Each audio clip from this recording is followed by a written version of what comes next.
You're listening to The Humans We Are with Carola, episode number 31.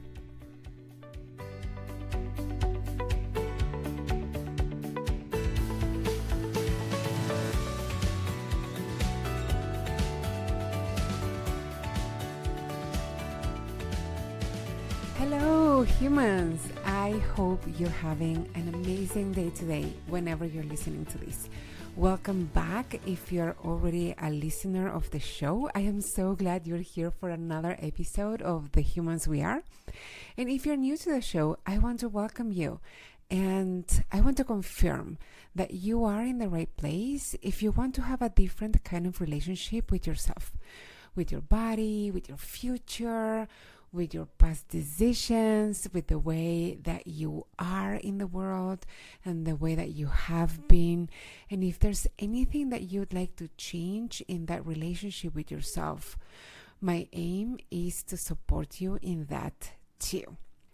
And the way that I aim to help you accomplish that, not only here in the podcast, but also in my work with clients, in even the free content that I put in social media, the free resources that I offer, with everything that I do, what I aim to do is, as I said before, mainly it has three components. So one is support, right? When you work directly with me, you get support, guidance, mentoring, if you will, to keep you on track, to get where you want to go.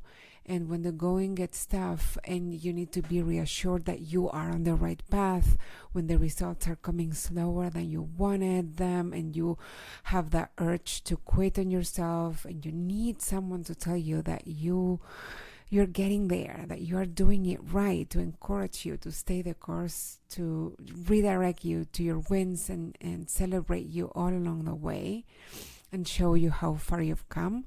That is one of the ways that I aim to support you through. The second way in which I aim to help you create the kind of life and the kind of life experience that you dream of is that when you work with me, I will offer you specific tools for your personal situation. So you can learn tons from this podcast, and honestly, on the internet, you can educate yourself very thoroughly. But what I add on top of that is I help you try the tools that will specifically help you so that you don't have to discern that yourself. So whatever you're dealing with, for example, nowadays there are many things, many tools that are gaining popularity, like breath work, hypnosis, cold showers, EMDR. Well, meditation is not new, but it's also gaining more and more popularity, and rightly so. But what I want to say is that not every tool is going to help everyone at any point in their journey with any issue or challenge that they're dealing with. So even some of these things, and I didn't mention the one that is even more in trend, if that's the right word, lately, which is psychedelics, right? Psilocybin and ayahuasca and MDMA and all those chemical compounds that are very, very powerful, and they for sure have a place, but they could be counterproductive if your nervous system doesn't have the capacity to deal with that. It could be too much for your system. And you know what? Even with just breath work, you could overdo it. I was recently at a workshop where they offered, it was an in-person event, and one of the workshops that they offered was breath work. And a few people, it's not the majority, of course, it was probably 2 or 3 in a room of 100. They had really, really strong reactions. And honestly, I wasn't the one guiding the workshop. And I'm not blaming the person who was, but these people, maybe they should not have just attended that workshop. It was too much for them. So one of the things that I help you when we work together is I help you try the tools that are right for what you are dealing with specifically. A very simple example that I like to use is that usually when someone is anxious, what do people tell them? They say, just take a deep breath. Just take a deep breath and keep going, right? Well, focusing on a deep breath can actually not be very helpful at all. Because when you focus on that inhale, so when you take a deep breath, you focus on inhaling deeper, you actually raise your heart rate. So when you want to relax and take your system out of that anxiety, what you really need is you need to focus on the exhale. You need to make it longer than the inhale. It doesn't matter how deep or long it was. So that's just a tiny example of how common, popular, quote-unquote, wisdom could be the wrong thing for you at any given point in your journey. So that is one of the reasons that working with someone who can guide you with more knowledge and more experience can be such a great asset. And the other thing that I do, the other component of how I aim to help you, and these are in no particular order, so it's not a hierarchical order that I'm giving you this with. So, but the last one is knowledge or education. I believe that if you really understand why you have certain behaviors, why it is hard or harder or easier to do one thing than another, why you do the things that you do in the way that you do them, or why you treat yourself a certain way, or why you make the decisions that you do, why you have developed certain habits and not others.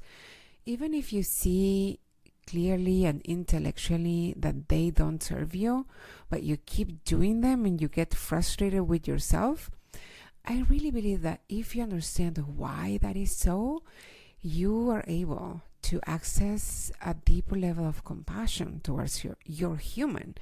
And that is going to help access the changes that you want to see much more easily. So this podcast episode today focuses on that knowledge component.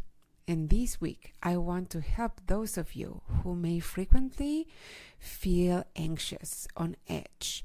And I want to help you understand why that happens and what to do if you're resonating with. I'm going to help you understand what is happening, that if you think about your situation rationally, you see that everything is quote-unquote fine.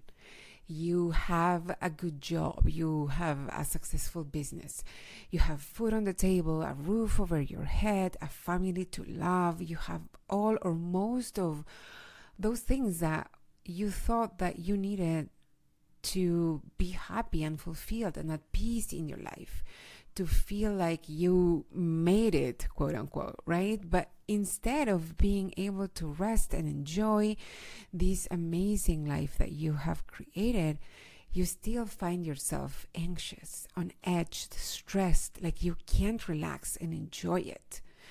Your mind will try to understand what is happening, like where is the disconnect? Why is it that I have accomplished so much and yet I still feel like I can't relax, like I can't really enjoy myself and my life? And when your brain, when your mind tries to make sense of that dissonance, that contradiction, it will come up with some explanations. Like, for example, that there must be something that you're missing. There must be something wrong, something that you have yet to accomplish. Maybe there's a risk that I might lose everything that I've worked so much for.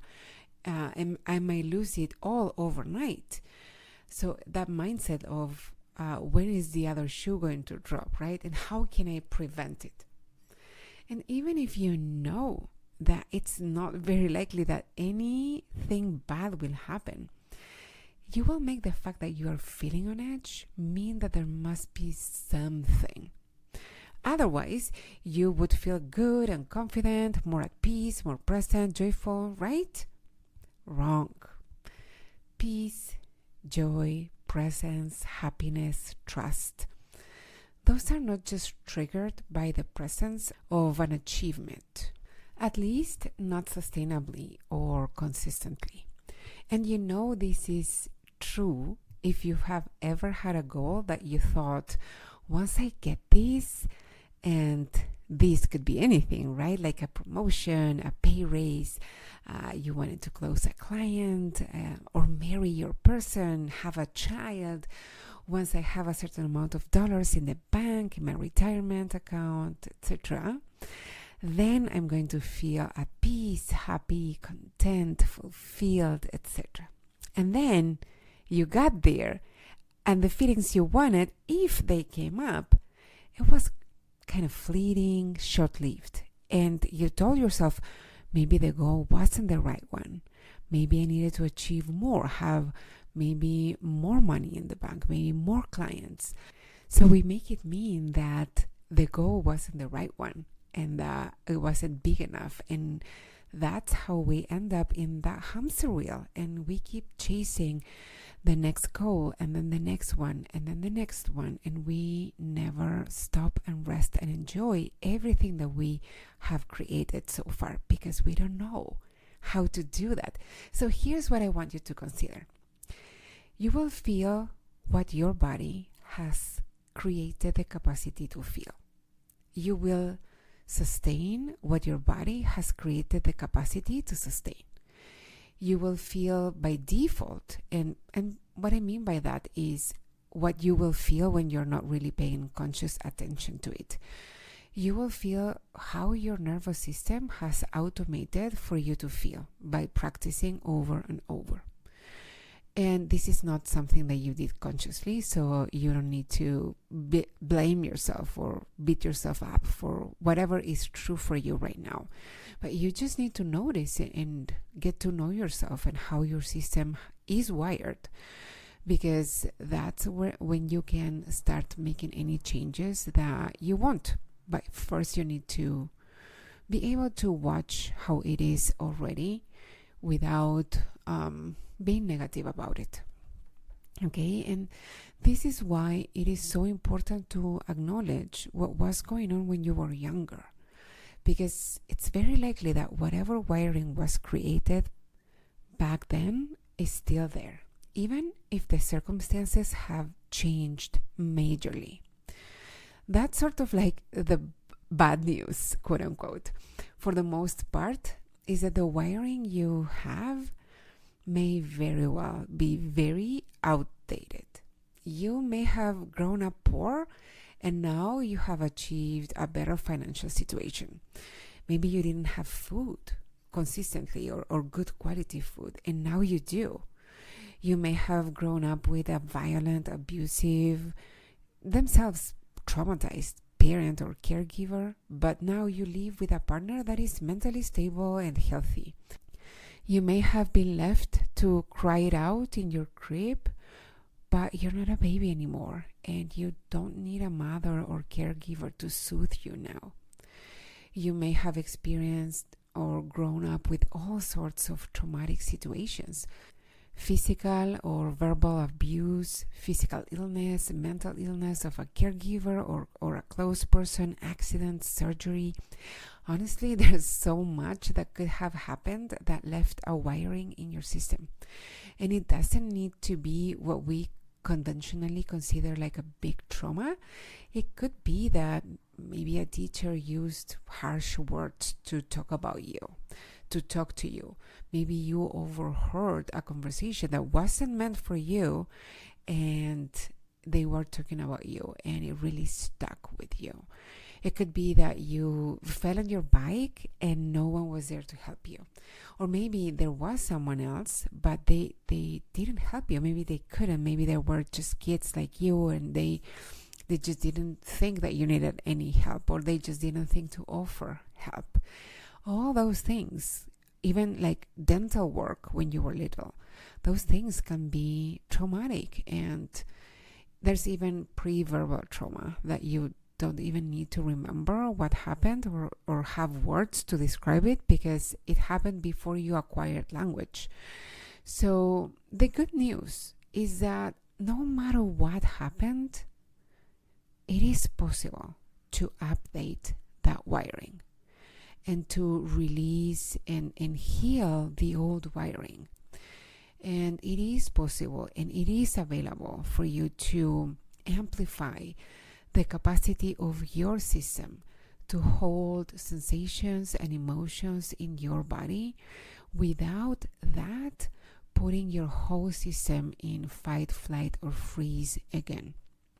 Because here's the thing, if your body has not created the wiring to support feeling at peace, happy, confident, grounded, joyful, if you haven't built up the capacity to bring your system back to regulation and to be able to hold, to know that you deserve to feel happy, at peace, joyful, fulfilled, it's not going to be triggered as a result of achieving or accomplishing something. Makes sense? So going back to those of you who feel constantly on edge or scared that the other shoe is going to drop, or you feel the need to be constantly hypervigilant to control the environment around you, I'm going to share a story that it recently happened. So a friend of mine told me the other day that she had booked a vacation for her family to go on a trip together. And it was really exciting. But at the same time, well, it was her husband, the two teenage daughters that they have, and herself. And she was very anxious because one of the daughters tends to butt heads with the dad. And she wanted to know how she could avoid that. So my friend wanted to know how she could avoid these other two members of her family to have any tension between each other. And she wanted to help them get along better. And of course, I am not trying to deny that when everybody gets along well with everyone else, a trip can be so much more pleasant. That's, of course, very easy to agree with, but that's not always the case, right? And that's completely normal too, right? So with my friend, we didn't really coach on this because it was more like a conversation between friends, and I always do my best to avoid any unrequested coaching. But if that were you, if that was a client in a session with me, we would explore why it is important that they can get these other two family members to get along well. Why is it important that they don't butt heads? I would ask you, when you were growing up, did people around you model healthy disagreements? Did you feel safe when people around you disagreed? If you grew up in an environment where you felt constantly unsafe, your nervous system had to attune to that to keep you safe. You literally survived because your system was able to fine-tune to the slightest signs of danger to protect you. You learned to scan the room and to intervene to sort of buffer any possible conflict. And that wiring is still there. As a side note here, some people call themselves empaths, and I think we all are. All humans have that capacity to empathize. The difference is that some people had to learn to be hypervigilant and not only feel what someone else feels, but they also felt responsible for fixing it if the other person was feeling an unpleasant emotion. And that's why it's exhausting for some of us to be so empathetic.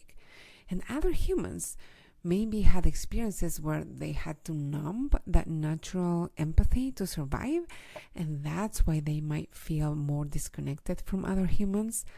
But bottom line, we humans all have the capacity for empathy. So what I was saying before this side note is that the wiring that was created when you were younger, when you were growing up, and when you depended on people around you who may not have been very safe, Or maybe you had an amazing childhood, but you had these, as I was saying before, these very specific experiences that may not have felt like much, but they created some reactions and pathways, and some survival stress was trapped. And that wiring and that survival stress, they are still there. You may intellectually understand that you're safe now and that it's okay. For example, in my friend's case, it's okay for humans to disagree, and it's even healthy. And all of that, you may understand it. But if your wiring was created at a time where you were constantly in danger, your system will be scanning and trying to detect and find any danger to protect you from, even if it's not actually required for your survival now. All that stored survival stress that you couldn't express and you couldn't release back then needs to come out of your system for you to come back to regulation. And in cases like this, just quote unquote sitting with the anxiety is not going to do anything for you. Nor is it going to do anything for you repeating affirmations, mantras like I am safe, I am safe. It's not enough. And often it's not even helpful to do that. If your system is locked in old survival stress, using a mantra could be yet another way that you override your system, creating further disconnection and ultimately shutdown. So here's an approach that I suggest that you try instead to begin with. If you feel constantly on edge, stressed out, anxious, and if you've tried taking deep breaths, journaling, affirmations, all those things, and it just doesn't help. So number one is turn your attention inward, and you will need to take a few moments to do this, at least 5 or 10 minutes. So turn your attention inward and notice what you notice. What sensations are present in your body? Where? In which part of your body? Is any part calling you? It's any part calling your attention more loudly, more strongly? Don't judge. Just notice your body and any sensation that may arise. Step 2. Next, notice your edges, your points of contact with the external world. How does your bum feel against the seat? Your feet on the ground, your back against the chair, the air entering your nose, the temperature of the air. You don't need to change anything. There is no right or wrong way of doing this, but just notice all those points, all those areas where you are interfacing with the world in the environment in which you are. Then the third step is notice your surroundings. Let your eyes wander as close or as far as they want. What can you see? What can you see to your right? What can you see to your left? What can you see behind you? You can turn your head and look in your back. Like, what is it? Out the window, if you have a window, let your eyes orient and explore and rest where they want to. And then a fourth step that you can try is, while orienting to the external points of attention, whether they are in the room or out the window or whatever is in the environment that you're in, at the same time, try to hold a portion of your attention inwards and noticing the sensations that you feel in your body as a pattern of energy in or around your body. When you take the time to notice these 3 levels, so to speak, so the internal, the interface with the external, and the external, and then you try to hold at least 2 of them at the same time, your whole system gets the message that you are safe. So by taking a few moments to notice these things, your system figures out that your environment is safe. You're showing your nervous system that you're safe, not just telling yourself that you are and repeating it over and over. And that allows your system to slowly but surely start calming down. So I fully understand that this is not a sexy approach, like those 3 easy steps to calm your nervous system kind of things. But if you do this a few times a day, it works, and you will notice a difference at a deep level. If you want to learn more, do your research. In today's day and age, you can educate yourself for free on the internet if you dedicate yourself to it. Or you can work with me and I will teach you what you need for your specific situation. Either way, a better life experience is completely available and within your reach. If you want to find out a bit more about how I can help you, you can visit my website, carolafuertes.com, or you can download a PDF where I explain my offers directly from carolafuertes.com/offers or through the link in my bio on Instagram. If you want to support this show, honest reviews are the best way to do so, and I will be forever grateful. I will also shout you out in a future episode if you do. Now, please DM me with a screenshot of your review, because sometimes, for whatever reason, I don't see them and I don't get a notification when someone leaves one. If you have any comments or suggestions for topics to cover or feedback of any kind that you would like to get to me, you can email at carola@carolafuertes.com or DM me at @fuertescarola on Instagram. I love the interaction. As I've said before, podcasting is pretty lonely sometimes, so whenever I hear from you, it's so nice. Okay, I will be back next week, and in the meantime, I hope you will be extra kind to yourself and others, and that you will come back next week for another episode of the show. That's all for now, my lovely humans. Bye-bye.